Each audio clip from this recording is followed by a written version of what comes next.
Hey folks, welcome back to my channel and welcome back to a new vlog. This week we are going to be organizing, sorting, and planning. Um, I am doing my best, and it is helping that so far we've had more sunny days than gray days. But I am doing my best to continue to do things to help keep my mental state more positive during January and February. I know I mentioned it this time last year and I mentioned it in last week's vlog. It is just tough for me. This time of year is just tough for me. I'm not diagnosing myself with anything. I haven't seen a doctor or a psychologist or anything about how hard these months are for me. So I'm not going there. I'm not going to do that, but they're tough. So I have my first seed order in, and it's just every time I look at the packages, I'm just so excited. um, so we're going to go through. First, I'm going to go through the new stuff that I got, and then I'm going to probably do a time lapse of me just like going through all my old seeds, seeing what I've got, and then we'll take a break and talk about what I need to order and what the plan is as of right now for the garden space. So first things first, let's talk about the pretty fun stuff. And this seed order is from Baker Creek. So my first seed order is from Baker Creek. I will have a bulb order coming in from Holland Bulb Farm next week. And then the week after that, I will have another seed order coming in from Johnny Seed. And a lot of the Johnny Seed order is going to be same stuff, but different varieties of my Baker Creek order. This is not personal experience, but I have seen a lot of reviews on the Baker Creek site that their germination rates are going down a little bit. I have no idea.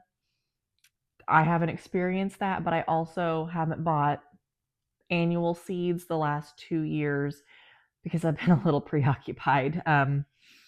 Last growing season, Lily was not mobile yet, and this growing season before that, I was pregnant and miserable. So this is my first year really back in the swing of things, and I am so excited. So the Johnny Seed Company is known for having really high germination rates. So I basically just placed an order that's all the, like I mentioned, all of the same stuff, just different varieties. So let's just, without further ado, go through my Baker Creek order. I'm going to be optimistic about all of these, and I'm going to kind of run through what the plan is. What the plan is for all of these. So just real quick, I got the Tall Deluxe Snapdragons. I just got one pack of these because I ordered another pack, 2 packs, 3 packs, 2 or 3 different Snapdragon packs from Johnny Seed Company. So, and I'm going to winter sow these, but I'll do that at the end of this month or the very first part of February, and I will take you guys along for that. So, Snapdragons, the Tall Deluxe blend from Baker Creek. I got the Scabiosa, Wingardium Scabiosa. Okay, focus. I got these zinnias, 1 pack of these from Baker Creek. I have 1 pack of these from Baker Creek, 1 pack of these, and I hope I'm leaving these up long enough so you guys can screenshot if you want to. Then I got some celosia, and in our area, celosia self-seeds and is quite prolific, and so is coxcomb. I got this too, but I am putting down landscape fabric in the garden and flower area this year because it's going to essentially be a brand new garden area. So I'm going to be doing a ton of soil amending and fertilizing and all that good stuff, and then putting the landscape fabric down over the top of it. So hopefully that will kind of help with the self-seeding a little bit with the celosia and the coxcomb.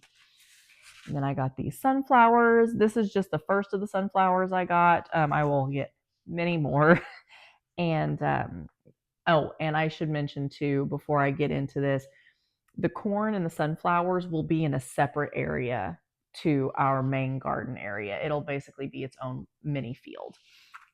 And then I got a random lettuce seed. I think this was like a gimme since I ordered so many seeds. And then I got these nasturtiums that I will plant with my cucumbers. And then I got these nasturtiums that I'll also plant with cucumbers. I just thought these were really pretty. And then these marigolds, I got 2 packs of these to plant with my tomatoes and basil. Whoops, and there went one of them. And then I got 2 packs of these cosmos. I've never grown cosmos before, so I got 2 packs in case my germination rate isn't great or if I screw one of them up. So that is my first seed order, and I realize all but one of those packs were annual flowers. I think I mentioned in last week's vlog, but if you didn't watch it, I think I mentioned it, that I am trying to do a twofer of vegetable rows and cut flower rows. Our garden area with the retooling of it is going to be substantial in size, and I want something that is going to be functional but also be really pretty and bring me joy. I love to have cut flowers. I love to make bouquets. I love all of that. Like I mentioned, I've got a bulb order coming in. I also have some ranunculus corms coming in, sometime next week, I think. And I'm going to be starting those indoors. I've watched a ton of YouTube videos. I have absolutely zero experience with them. I have no idea what I'm doing with that. I'm just purely going off of what people have posted on YouTube that live in similar zones. And I have a friend who does a cut flower garden and sells bouquets and things like that. And she grows them. And I picked her brain a little bit. And I'm just combining some information that seems like it's going to work best for me with the tools and the space that I have. So without further ado, that's my first order. I'm going to go through, it's so well organized, can't you tell, all of last year's produce seeds and figure out what I've got, what I need to order, and then we'll talk about the grand plan.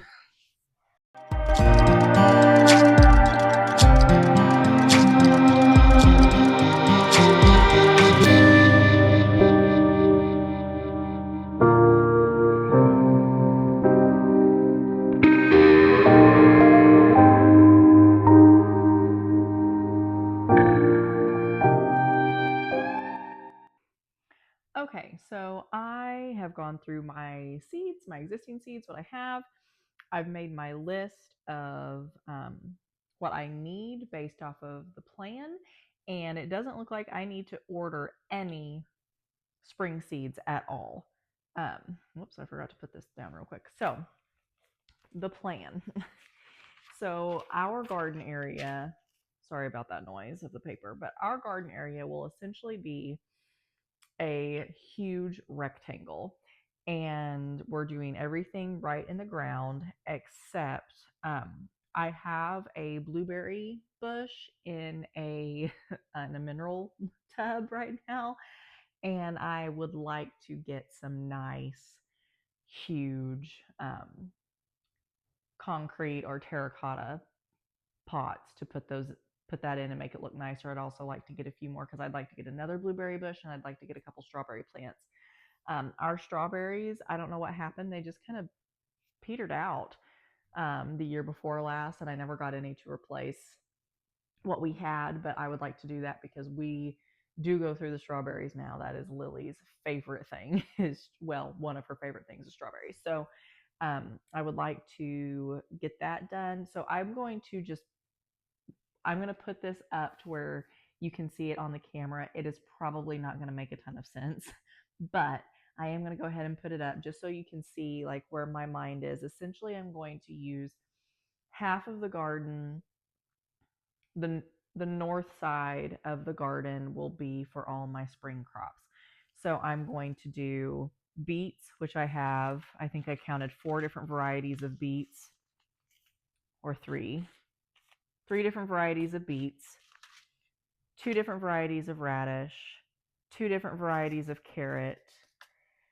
I have two varieties of lettuce and one variety of peas, and they're just the sugar snow peas. And I also have um, potatoes that have formed eyes that I will plant around St. Patrick's Day. I'm going to plant the majority of this between St. Patrick's Day and Easter. That's when you want 95% of your spring garden to go out, especially if you're doing from seed.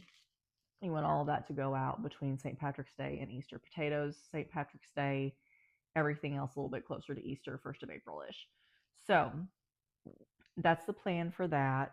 So the north side of the garden will be all my spring stuff, because by the time that's all done and pretty well fizzling out, especially the late spring flowers, because when it gets hot here, it gets hot in a hurry. Typically, last year we had a very nice long spring.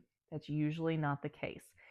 If it's the case this year, I will figure something out. But typically, by the middle of May, we're scorching already, and the spring flowers will be pretty well toast by then. So the plan is to then use that north side of the garden for the potatoes will still be there because they take a long time, but then to use the rest of the area as a pumpkin patch. And then the south side of the garden will be my summer garden. That's where cucumbers, the onions, the peppers, the okra, the tomatoes, all of the hot, sun-loving annual flowers, that's where all of that will go, is on the south side. And then at the gate, which is the west side of the garden, the gate will end up being on the west side of the garden. That's where I would like to put my berry pots, my blueberries, my strawberry pots, to flank the gate. And I don't know if all of the pretty stuff around the fence of the garden will happen this year or not, but I know everything inside will happen. So here is the plan. And like I said, I realize this probably makes little to no sense, but it's what works in my brain. I used each line of the notebook paper as a row in the garden. I know it's not going to work out like that in life, but that gives me a baseline to go off of like, okay, this is the order I want to plant things in. I think I can always adjust, and this is essentially how it's going to play out. So, excuse me. So that's the plan there. And then I just wrote down everything I have or I want to plant on the next page as I was going through my seeds. And I basically have everything that I want for my spring garden already. I think I may have already said that, but I have all the seeds that I want for my spring garden already as far as produce goes. I also mentioned I've got another order of flowers coming in. Those will be integrated in between rows of my produce. And I'm doing some companion planting, but we'll talk about that, cross that bridge when we get there. Now in May, when you do all of your summer planting, if you look up the map, we are technically a zone 7A. I still plant like we're a 6A, 6B. Just because our winters are so unpredictable. When they get cold, they get cold. Like the high's not above freezing today. The sun has been shining most of the day, but the wind has been howling and the real feel's been between 15 and 20 degrees all day. Disgusting behavior, if you ask me, but that's the situation. This coming week's not going to get above 40 degrees, and then we've got a pretty significant, as of now, significant chance of snow next weekend, which can change like changing your socks. So I'm not going to put a ton of stock in that until we get into like Wednesday or Thursday of this coming week. But generally, Februaries are rough here weather-wise. Generally, end of January and the majority of February is when our winter really, really hits, and it just gets plain ugly out there. So that's why I still plant more like we're a zone 6 rather than a zone 7, because, and we're barely a zone 7A anyway. So I just like to err on the side of caution there and put all of my hot weather crops out in May. That's just the way I do things. You can listen to me or not. If you live in a similar zone and you found different things work, I love that for you. But this is just what I found typically works for me. So closer to May, I need to get more green bean seeds. I have about a half a pack of green beans and about a half a pack of purple beans, but I want more than that. So I need to get, and I wrote that down, I need to get more green bean seeds. I need to get pumpkin seeds because I have absolutely none left from last year. I need to get more corn seeds. I have a half a pack left. I'm going to need way more corn than that. I need more sunflower seeds. I just ordered that one pack so far. I want like a sunflower field. Like I want at least 10 rows of sunflowers. So I'll need sunflower seeds, and then everything else, since I don't have a high tunnel or a greenhouse or grow lights or a good place to put any of that kind of stuff right now, I buy my tomatoes, peppers, and cucumbers as starts already from our local greenhouses. We have two fantastic locally owned greenhouses. The people who run both of them are wonderful. I try to split my business between the two of them because they're just awesome, awesome people and they grow great products. So I will get my tomatoes, peppers, and cucumbers from them, and I will plant my onions out from the little star bulbs. So that is the plan for now. I would like to.